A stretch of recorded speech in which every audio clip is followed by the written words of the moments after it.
Well, hello and welcome to episode 18. I got it wrong last time. I said it was episode 16 courageously, and it was a wrong guess. It was episode 17 last time. It's 18 this week. 18.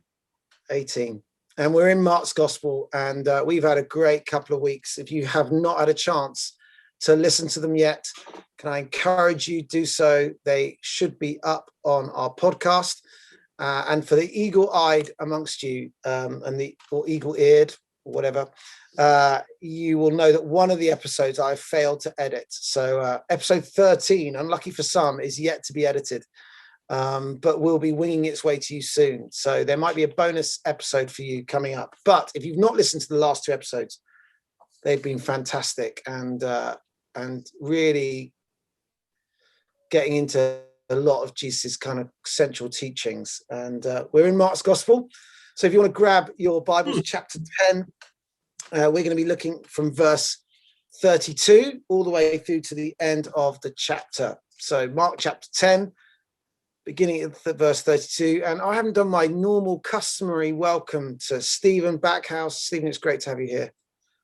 Thank you. Hello, everyone. Nice to be back. As always. Live from your shed in the bottom of your garden, decorated with fairy lights, comic books. Yeah. Exactly right. And it would I tell you what, Thursday nights are not going to be the same without a view from your shed, comic books and fairy lights. Well, there's other books in the Bible, we could keep going. Well, we could. There's an offer. Maybe we should put it out to a poll, what we should cover next. Fantastic. Well, here we are. Dig deeper, episode 18, I've done it again, 18, and we're going to look at Mark 10 verse 32. I waffled enough about your comic books and fairy lights to give people time to grab their Bibles. Gotcha. You're going to be reading from David Bentley Hart today. Yeah. Okay. Here we are. And they were on the road going up to Jerusalem, and Jesus was leading them. And they were astonished, and those following along were afraid. And again, taking the 12 aside, he began to tell them the things that were about to happen to him. Look, we are going up to Jerusalem, and the Son of Man will be handed over to the chief priests and scribes, and they will condemn him to death, and they will hand him over to the Gentiles. And they will mock him and spit upon him and flog and kill him, and after 3 days he will rise again. And James and John, the sons of Zebedee, approached him, saying to him, Teacher, we wish that you would do for us whatever we might request of you. And he said to them, Well, what do you wish that I might do for you? And they said, Grant to us that in your glory we may sit one on your right and one on your left. But Jesus said to them, You do not know what you ask. Can you drink the cup that I drink, or be baptized with the baptism with which I am baptized? And they said to him, We can. And Jesus said to them, You shall drink the cup I drink, and you will be baptized with baptism with which I am baptized. But to sit on my right and on my left is not mine to give, but is theirs for whom it has been prepared. And hearing this, the 10 began to be irate about James and John. And summoning them, Jesus says to them, You know that those who are supposed to rule the Gentile peoples dominate them, and that their great men wield power over them. But it is not so among you. Rather, whoever among you wishes to be great will be your servant. Whoever among you wishes to be first will be slave of all. For even the Son of Man came not to be served, but to serve, and to give his soul as the price of liberation for many. And they came into Jericho, and as he was departing from Jericho along with his disciples and a considerable crowd, a blind beggar, Bartimaeus, son of Timaeus, sat beside the road. And hearing that it is Jesus the Nazarene, he began to cry out and to say, Son of David, Jesus, have mercy on me. And many persons admonished him to be silent, but he cried out all the more, Son of David, have mercy on me. And coming to a standstill, Jesus said to him, Call to him. And they called to the blind man, saying to him, Take heart, arise, he calls you. So throwing off his mantle and springing up, he came to Jesus. And answering him, Jesus said, Well, what do you wish I might do for you? And the blind man said, Rabboni, that I might see again. And Jesus said to him, Go, your faith has healed you. And immediately he saw again and followed him upon the road. Okay. Great. Here we are. Okay. Two distinct episodes. We've been covering 3 episodes, I think, as it were, in the previous Yeah. Big Deepers. They've been quite, whistle stop tour. We've got 2 to cover this time. The famous dispute about who would be the greatest, and then Jesus healing blind Bartimaeus. Yeah, which, I mean, let's remember what the previous ones were, right? The previous ones are, there's small children are brought to Jesus. And well, then, we had, interestingly, we had 2 weeks in a row of children being cited as the example. First, before that, we had women being affirmed in their humanhood, in their personhood, in their ability to be adulterers, which is a new thing. Yeah. And then we had children. Yeah. And Jesus says you should be like, receive them to receive the kingdom. Yeah. And then somebody comes and says, a rich man comes and says, how do I inherit the life of the age? And Jesus says, you have to give away your money. And the disciples are shocked and offended. Yeah. And then some more children show up. And Jesus says, you have to be like them. And now they're going on the road. And they are saying, what's going to happen to you, Jesus? And they're astonished that he says he's going to die. Right? And then James and John show up and they go, hey, when you die, they're like the son that wants the dad to die. Like, hey, when you go to glory, can we be powerful with you? Yeah.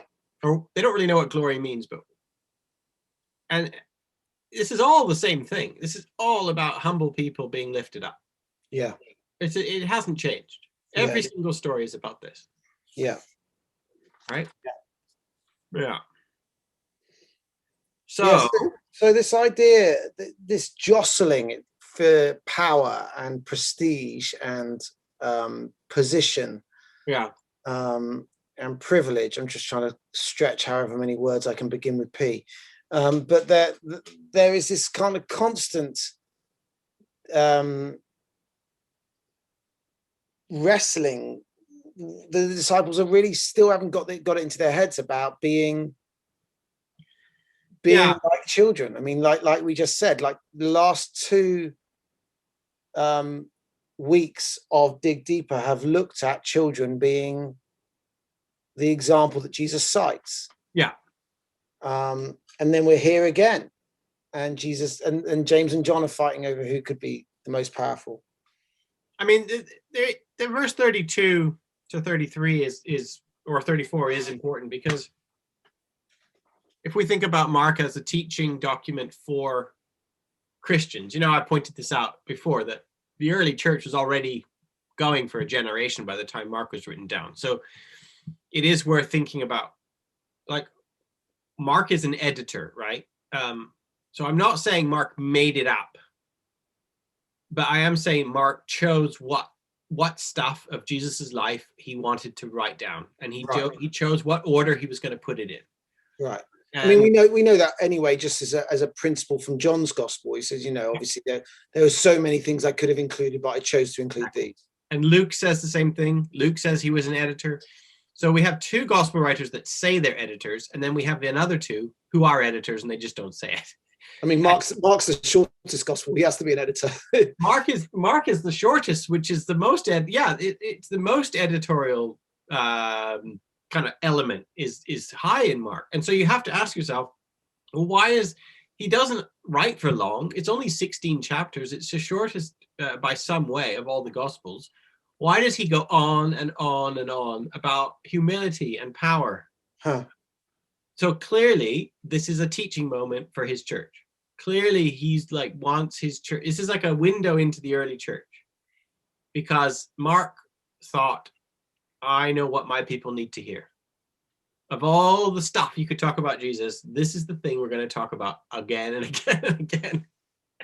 And it's somehow connected to the cross as well, because remember that the cross is it's an offensive symbol, like it's a mysterious symbol. And that the Christians didn't start using crosses to identify themselves for a couple of 100 years after Christianity started, right? Like it took 2 centuries for the shame of the cross to sort of fade to the point where you could wear a cross or you could put it on your walls and that kind of stuff. Like, the cross was not the symbol of the earliest church. Was it the fish? There was a fish sometimes. I think did I tell you about the time I went to Rome? I think I must have told you that, where I went to Rome and found went on a tour to the catacombs, the burial grounds. Okay. Under the Vatican, under St. Peter's Basilica. You know that St. Peter's is built on an ancient Roman burial ground, right? I didn't know that. And the argument, which I think is I think is persuasive actually, is that the main reason there's a church there is because that's where Peter was buried.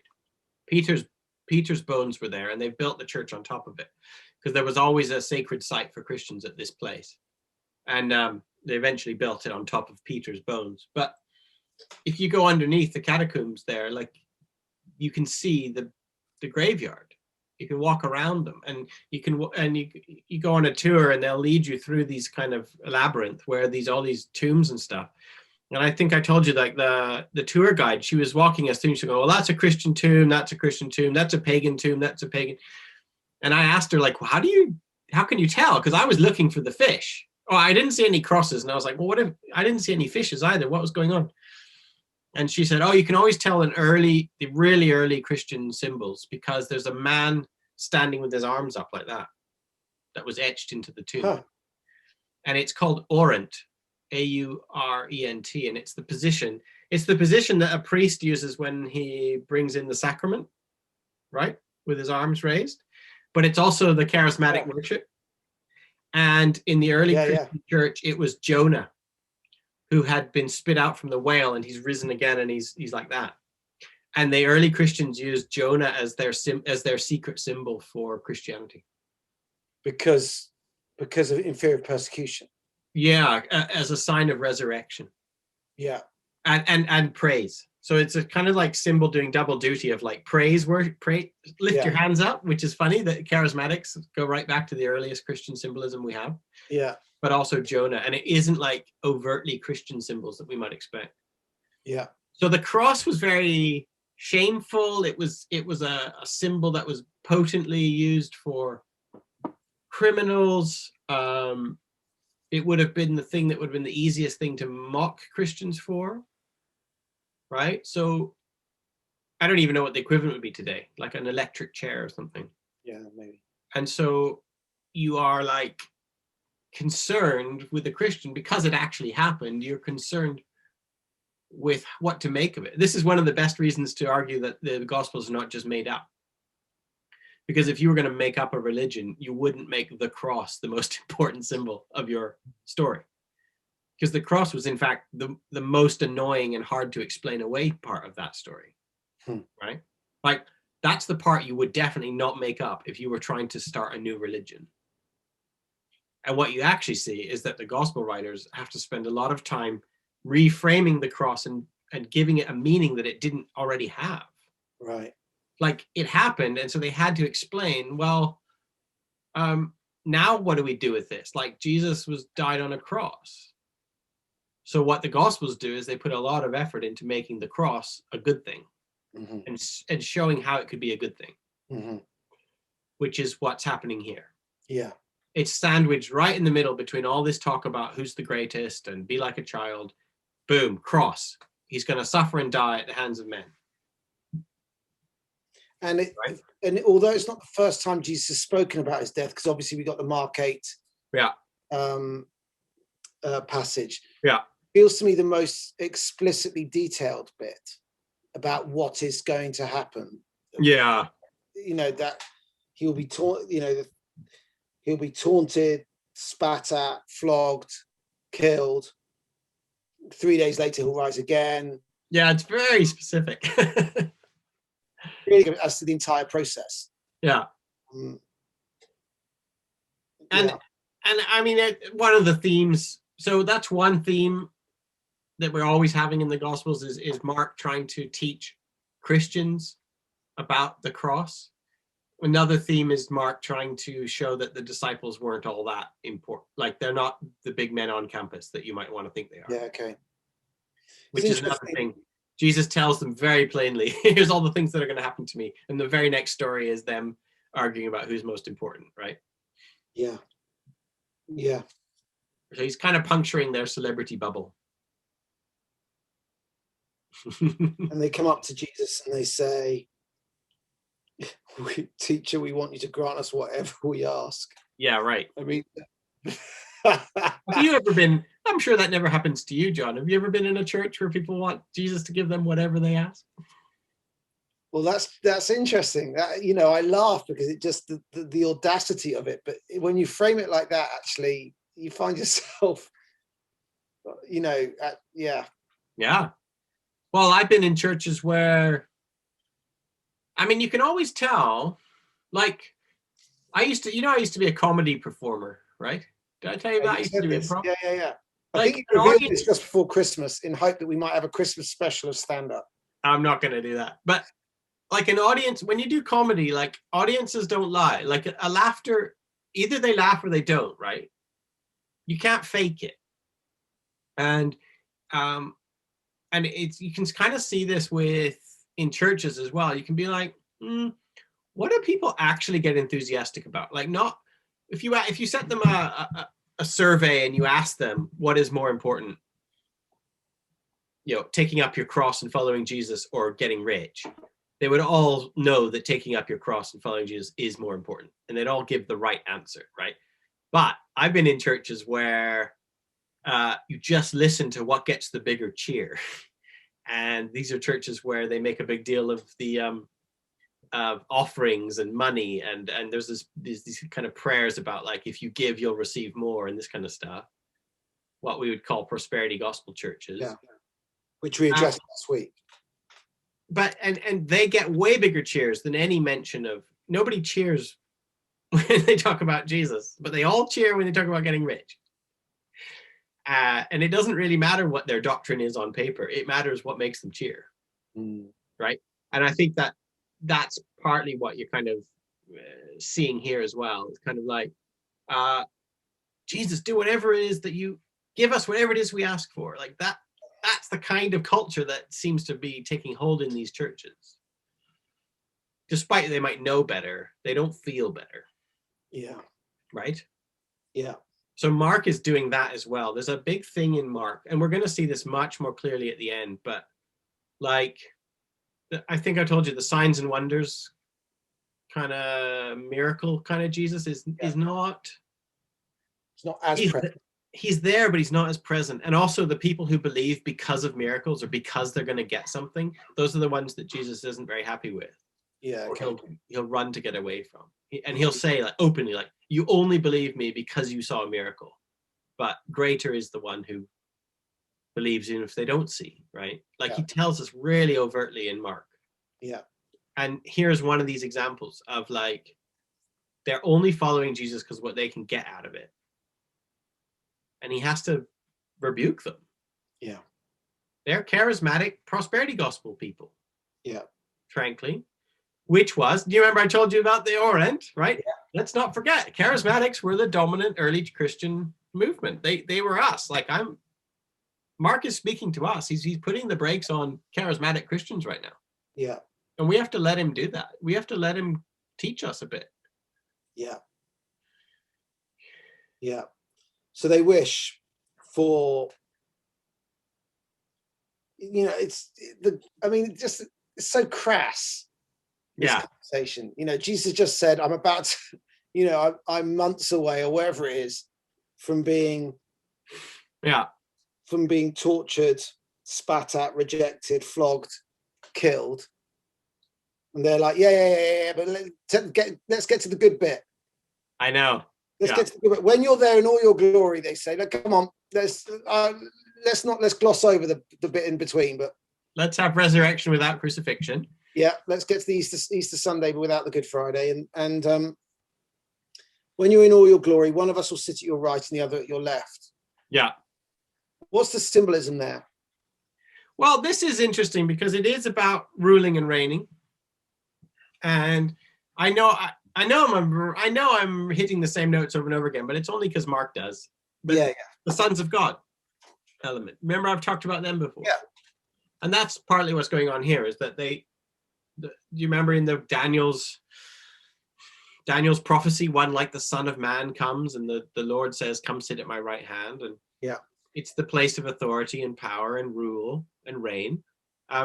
So when he says, come, when they say, let us sit at your right and your left hand, they're saying, let us take positions of authority and ruling on your behalf. You'll sit on the throne and we'll minister other things for you. It's a naked grab for power. That's what they're asking. Yeah. Like, they're like, we want to be sons of God. And then Jesus says, You don't know what you're asking for. Certainly, that's what he says in my translation. yeah. It's again, Jesus is very good, isn't he? Taking the conversation in a direction you don't expect it to. Right. And so he says, you don't know what you're asking for. It's kind of similar to the rebuke that he gives Peter earlier on. Yeah. Where Peter's like, oh, you're the Son of God. You're going to go to victory. And Jesus says, get behind me, Satan. Yeah. Like, it's the exact opposite. Like, whatever you want, it's the opposite. Yeah. It reminds me of that. It reminds me of that passage where I think it's Peter, where he says, you will, yeah, I think that's right. I think it says you will be led and you will go where you don't want to go, and you'll be, I think Jesus says that to Peter, I believe in John 21. Yeah, it's the end of John, yeah. And it's that same kind of idea that, you know, he places the sense of to follow me is to literally take up your cross. And as we know, you know, all but one of the disciples, other than Judas, all but one of the disciples ended up being martyred for their faith. Well, this is the extra layer here of when you realize these, think about what it is to read these texts for the very first generation of people who do, in which James and John, the sons of Zebedee, were within living memory. They might have just been killed, or Peter was like within living memory. And so when he talks about them being martyred, or Jesus saying, no, you're actually going to die, you know, like that's really fresh in people's minds. Yeah.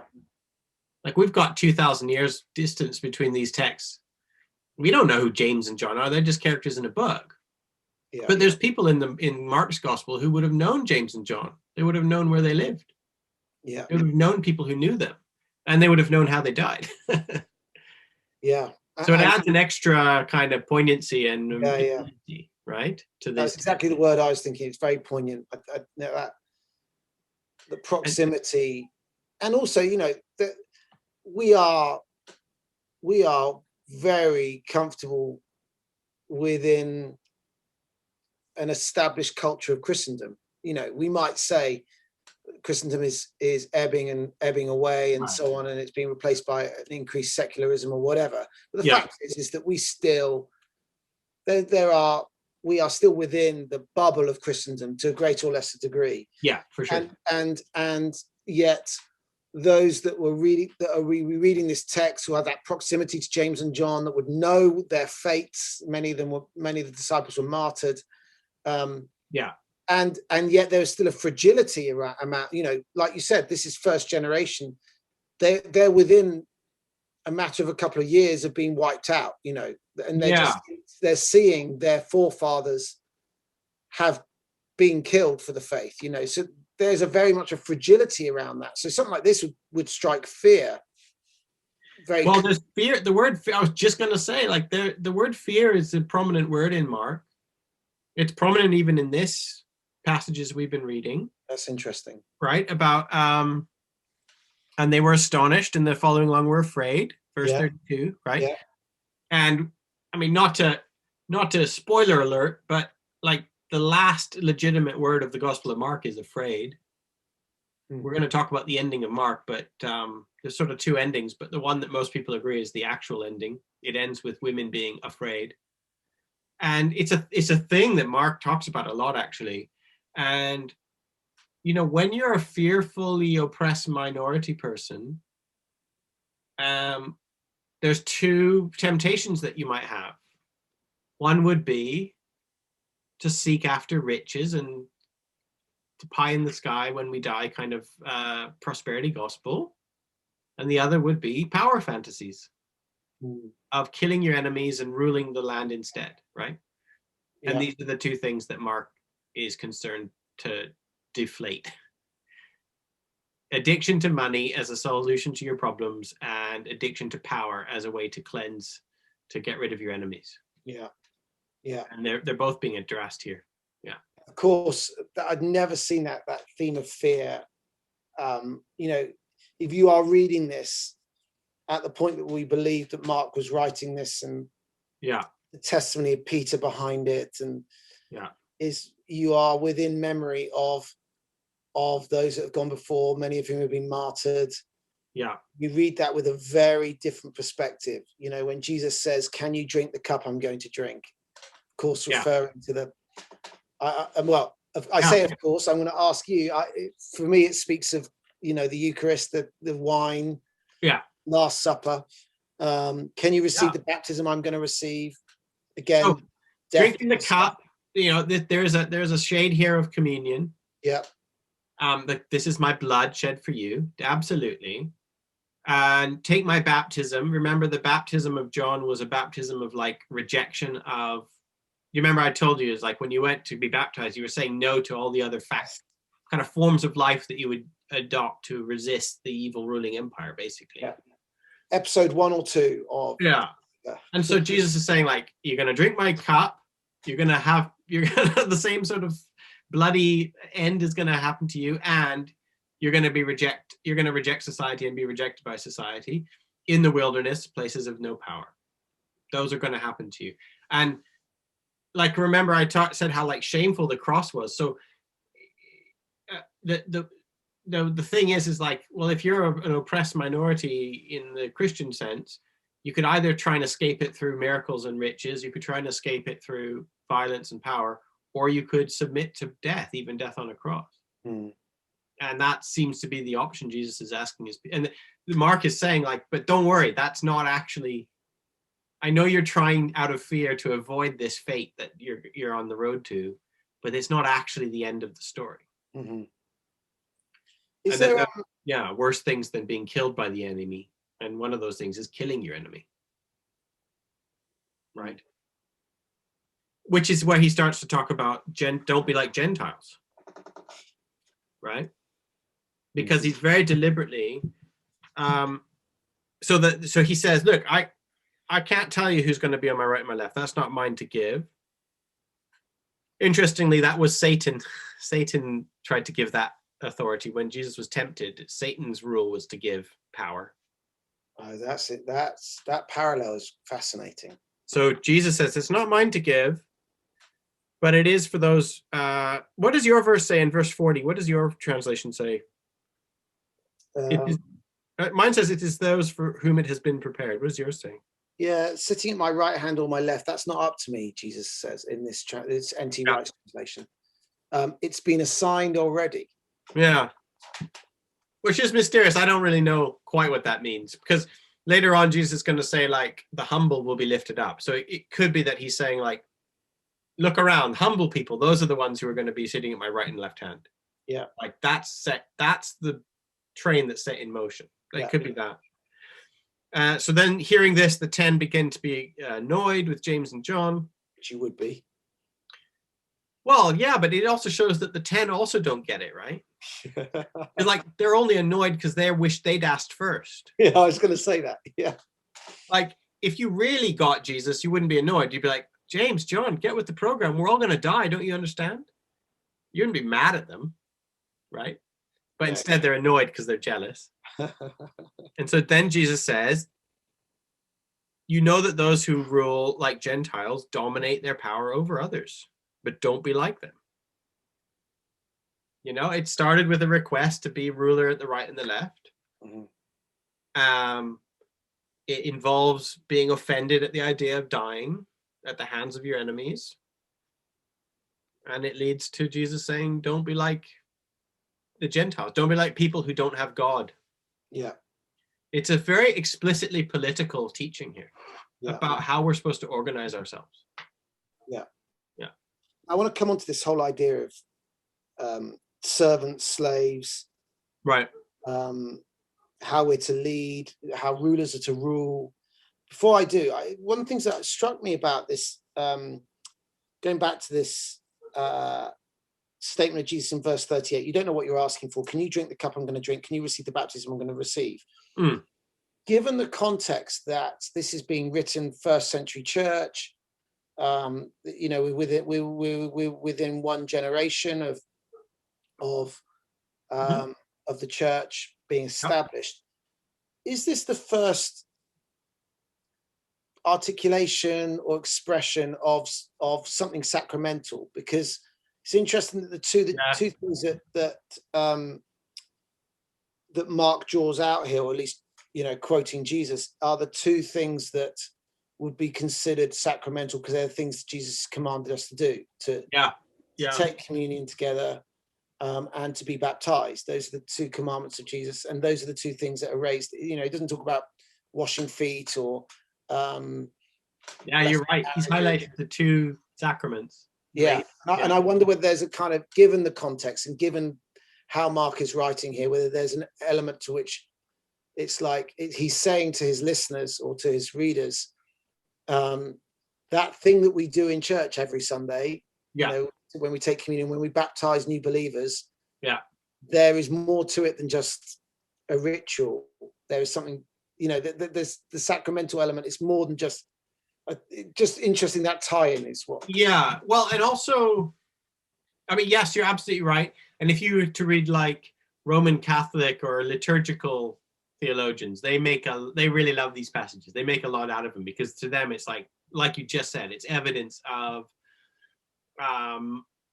Mark taking, or sometimes what he does is he'll slip into language which the historians suspect might be liturgical language. So he's deliberately and Jesus took the food and lifting it up, he broke it and gave thanks. And it's like the text kind of slips into well-known liturgical form. If I remember rightly, that's what happened with the feedings. Lifting up of the bread. So they're kind of suspecting that it's like Mark is telling the Jesus story, but he's telling it using language that practicing Christians would already be familiar with. The way to link the two, right? And there's something here going on. You're absolutely right. I think that not enough time has passed for baptism to become just a religious ceremony, though. Okay. Or just mythological, because it is for us now. But I think when baptism was happening, if Mark is written in the the 80s or the 90s, it still has a really raw feeling of death to the world and being born into a new world. And so it hasn't probably quite become like a religious-y kind of mythological practice yet. But it would be Mark reminding the people hey, remember your baptism. Remember what happened when you basically left all your family. We've left everything to follow you, says Peter, right? That's baptism. So the people are remembering that, and Jesus and Mark is linking that with that action that would be fresh in their memories. With Jesus saying, you are going to be baptized, and you are going to drink my cup, and it's going to lead to you being more like the oppressed than like the rulers. Or it's going to lead to you having to organize yourself in a way that you don't oppress other people, basically. So let's go forward to where we left it a few minutes ago, where he talks about anyone who wants to be great amongst you must become your servant. Anyone who wants to be first must be everyone's slave. This is in the translation I've got anyway. Don't you see? The Son of Man didn't come to be waited on. He came to be a servant, to give his life as a ransom for many. And again, one of the great themes of Jesus' leadership is that of the servant king. And we see it in the Psalms as well, of course, prophetically, as a foretaste of. And as we journey towards Easter, that the suffering servant, the servant king, those themes start to work themselves out. I like my one is the price of liberation for many, and yours is the ransom price or something. Just says ransom. I like yours, the price of liberation. I mean, that. I know that this is one of those times where I'd want people to like we get really like, especially if you're evangelical, you probably, your imagination probably runs really quickly towards like, penal substitution. Like our sin was so bad that it required a blood sacrifice that was so good to forgive us of our sins, and that is like a Christian way of interpreting the cross, right? Yeah. And I'm not saying it's like 100% wrong or anything like that. I would like us to maybe pay attention to that. That is probably not what's going on here in these texts. Like we read that into it. Yeah. But that is a very strong lens of interpretation that arose quite well after the Gospels were written. Within the Gospel world itself, it seems to have more perhaps to do with, do you remember I talked about the word gospel? Do you remember the phrase I used for like what the gospel was used for? Well, didn't we talk about it in one of the earliest episodes as a heralding? There was yeah, and the idea that like your rightful king has broken the siege. Yeah. Right. So it's this idea of like your rightful king is broken through, and the people have been let out into the open. Paul describes it in 1 Thessalonians as like the king will come back with a trumpet sound, and all his grateful inhabitants will spill out into the open air and welcome him back into the city, and this kind of thing. So I think there might be something going on here about like, I'm going to pay a blood price. I'm going to give my soul, and that's what's going to liberate you. Like there's gospel here. Yeah. The rightful king breaks the siege and brings people out of captivity. And then in Mark, it's like that doesn't happen by riding on a war horse with shiny armor. It happens by going to a cross and dying, like letting the kings and the rulers and the priests and the rabbis and everybody that has power in this world, they're going to throw all they can at me. I'm going to take it. They're going to kill me. But that's what's going to bring liberation to you. That's the gospel. That's how I'm going to prove I'm the rightful king that breaks the siege, right? So it feels like this passage here from verse 32 all the way through, and maybe more as we continue, but certainly from the bit that we've covered already this evening, is probably the most comprehensive in terms of what the cross means in the whole of Mark. Like maybe this is the first time we've got to chapter 10 where there's some real depth of theology and understanding about what the cross. Yeah, I think you might be right. Yeah, it's not just a death that Peter doesn't want to hear about. There is how that death accomplishes what it intends to accomplish, and what that then means for us as those who follow Jesus, for us to then in the same way take up our cross. And well, I think it's relevant today, like to Christians who are very like it's still so super relevant today that so many Christians are very keen to kind of make Britain Christian again, or control the narrative. Like they're like, oh, we used to be Christian, we need to make it Christian again, or we're losing our rights, or like there's a kind of a very strong kind of feeling of like that the Christian's job in the world is to assert their rights again. And I feel like that's sort of similar. I feel like that is actually similar to what Jesus is talking about here. I think that's the impulse. So when you hear about like take up your cross and follow me, like moderns, we tend to think of it as like an internal private action about like bear up your own internal sorrows without suffering, without complaining or something.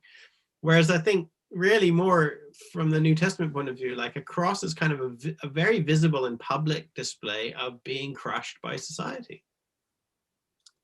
And our temptation when we're crushed by society is to seek to have power and destroy our enemies, right? And Jesus says, don't be like that. Like the cross is a public thing. It's a public demonstration that society can't live with you.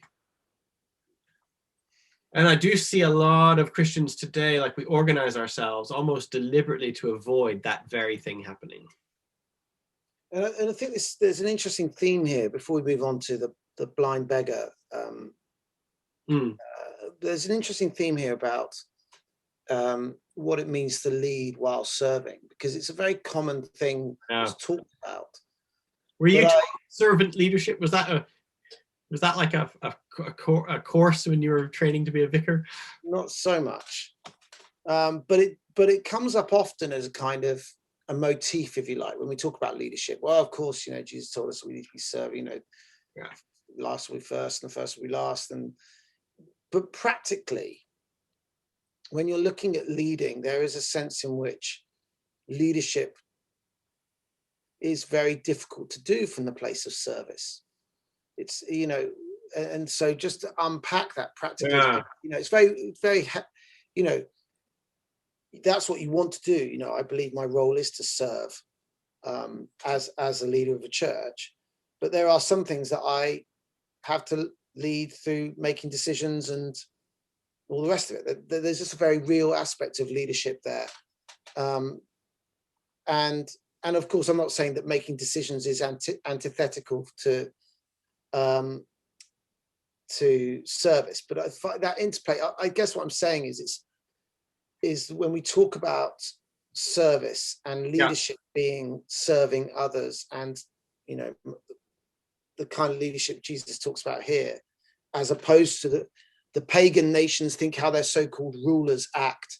He's making a very clear distinction between the kind of leadership that is of the kingdom and the kind of leadership that is not. Is he even talking about leadership here, though, in any positive way? Like, I'm just now I'm reading the verse and I'm wondering whether he's even talking about it at all. So we often read it like, if you wish to be great, then you should be a servant, right? But what if but from my translation, if I look at it, if I'm honest, it says, whoever wishes to be great will be your servant. And whoever among you wishes to be first will be the slave of all. It's not saying if you want to be great, act like a servant. It's saying if you wish to be great, watch out, you're going to be a servant. Okay. I don't know if it is a manual for leadership here, actually. Okay.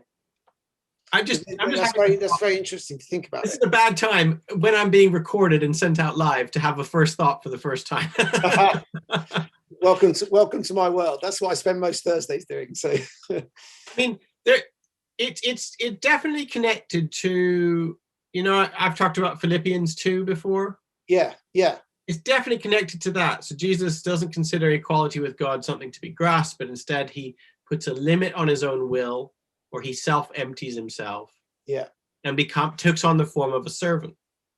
And in Philippians 2, that's not about becoming a cringing worm. It's about, like, the idea is that a servant exists. He has a job description, and his job description is he exists for other people's will. Which is what Jesus says, right, in Gethsemane, not my will, but yours be done. So there's this idea that Jesus doesn't exist for his own will. He exists to serve another person's will.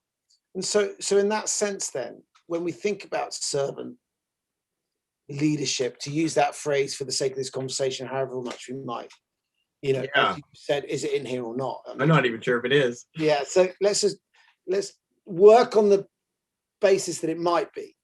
The question then is then the kind of service is actually fundamentally much more about serving God, serving the King of Kings, than it is about serving other people. Yeah. Although he does talk about, it looks like it's other person centered. The Son of Man came not to be served, but to serve and to give his soul as the price of liberation for many. Don't be like the Gentiles who rule it over others.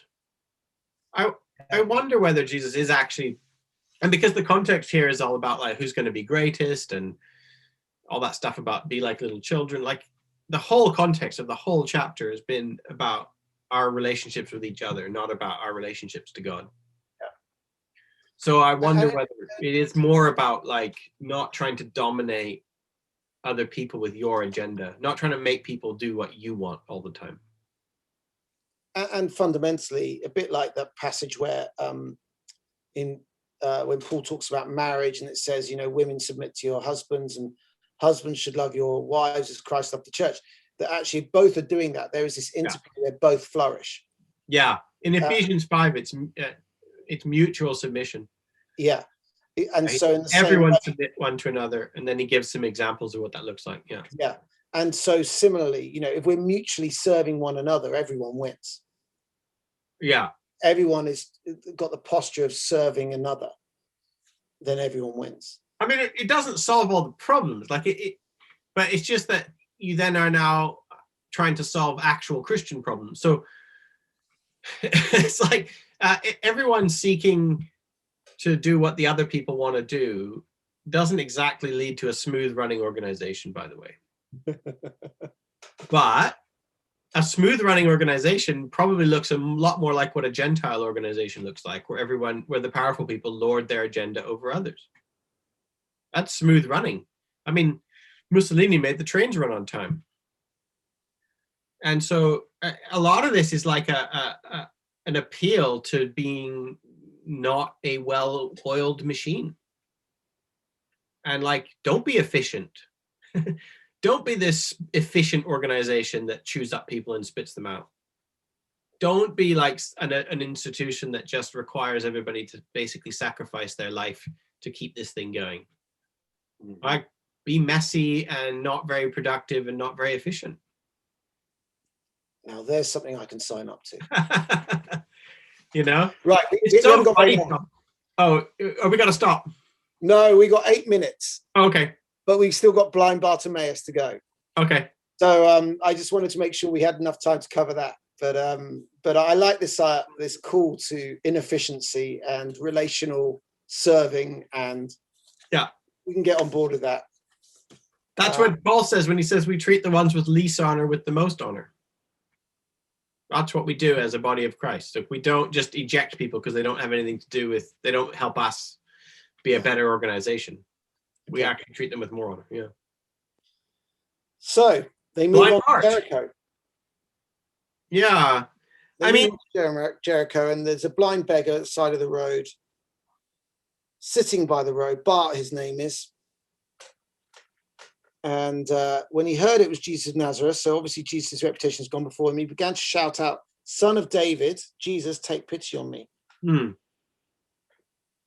So by this point, Jesus' reputation in terms of his lineage is also known. Well, we've just had Jesus talking about what kind of ruler he is and what kind of ruler not to be. And that the kind of ruler he is what brings the gospel, and that is the thing that brings the rightful king, bringing liberation to many. And then the very next thing is a blind guy calling him King David, right? So it's the kingly associations are continuing. Yeah, it's still politics. Politics.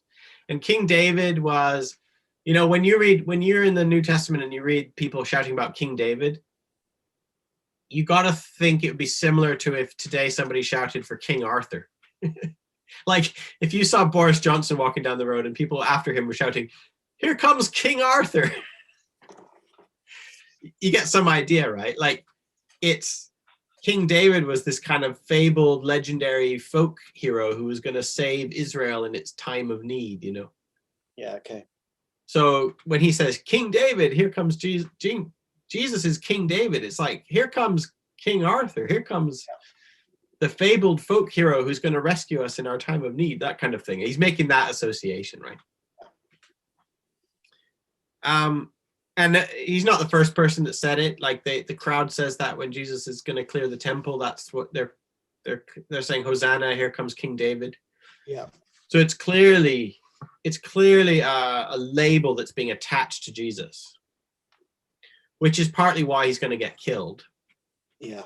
Here's Jesus, King of the Jews. So this is a phrase that's freighted with lots of meanings. It's got a kind of obviously a kingly phrase. It's got a nationalistic tinge to it. It's the phrase that Jesus will sometimes have to tell people to stop saying about him because they clearly don't get it. Yeah. Yeah. So anyway, he's shouting this to Jesus. And coming to a standstill, Jesus says, "Call to him." It's interesting. He doesn't rebuke the guy or anything for saying that about King David.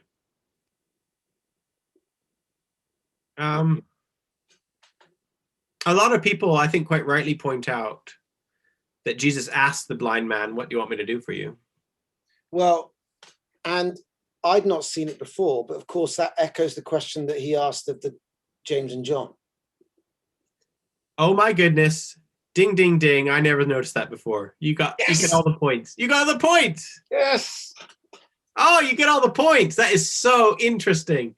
Here comes, you're absolutely right. James and John. Having stumbled my way through servant leadership, I've redeemed myself. That's brilliant. That is so brilliant. What do you want me to brilliant. do? Yeah, because here's James and John. They're with Jesus all the time. They should know better. And Jesus goes, "What do you want me to do for you?" And he goes, "Make us powerful." And he has to slap him down. And then along comes a blind guy who's never been around Jesus in his whole life. "What do you want me to do for you?" "I want to see so I can see you again. I can see you properly," he says. And you're absolutely right, John. It's a parallel. Blind Bartimaeus is what? He is the disciple that the disciples could not be. Yeah. And that is actually a parallel that happens a lot. That the disciples are almost never an example of how to be a disciple, but always within like a few chapters or a few verses or paragraphs, you'll find a lowly person who is a good disciple. like the woman who was bleeding and others. Woman who was bleeding, or remember our great story where the disciples are trying to cast a demon out and they can't do it. And then along comes a guy going, "I believe, but help me in my unbelief." And Jesus goes, "This is the prayer that's going to cast out the demon," right? Yeah. So, yeah, here we are, blind Bartimaeus. You're absolutely right. That's so cool. I never noticed that before. I love that. Yeah. I appreciate observing a eureka moment in you, Stephen, because you've been. This is the stuff you know back to front and upside down. So it's nice to see it fresh. How these moments come. But isn't that interesting that the same question is asked, and if anybody should ask to be powerful, it would be the blind man who has to beg for his livelihood. Yeah, right. And he chooses not to, but he really gets the heart of the gospel, which is to see Jesus. Yeah, yeah. It's like that humbling comparison of those of us who know Jesus, and our desire is for our own reputation so often, or for our own legacy, or whatever. And yet there are those who have never seen Jesus. Right. And they recognize what they're looking at. And they want just to see more of him. Yeah. And that's really humbling. Yeah. And there's a funny thing in verse 52. Jesus said, "Go, your faith has healed you." And immediately he saw again and disobeyed Jesus. Yes, because he didn't go. He just followed him. We do often have that. We have like Jesus says, don't tell anyone that I've healed you. And immediately he went and told the whole town. Yeah. We have that happen in Mark. And here we have, "Go, your faith has healed you." And immediately he followed Jesus. Yeah. Fantastic. Well, John, shall we end with you? That's a good place for you to end, pointing out this great parallel. And I think maybe that's where we want to end, because it challenges us to answer that question that Jesus would ask of us. What can I do for you? Yeah. What do you want me to do for you? Well, what would our answer be? And would we be more like blind Bartimaeus, or would we be more like the disciples? Let's pray.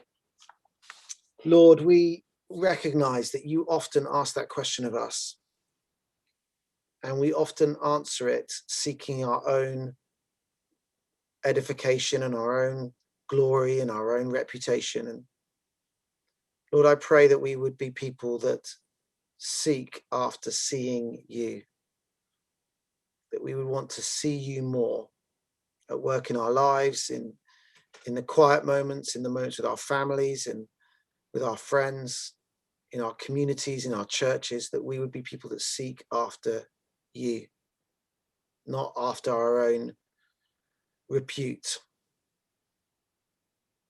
Thank you, Lord, for the way you've been speaking to us today. And allow us, Lord, space over these next few days to ponder what we've heard, and that we might be drawn closer to you in the process. We ask this in your name. Amen. Stephen, thank you. Super. That was fun. That was fun. Thank you so much for joining us. Do join us next week, everybody. And I will be sure to try, not just edit this episode, but next one too. Have a fantastic, well, the one that's missing. So have a fantastic few days, and we'll see you soon. Take care.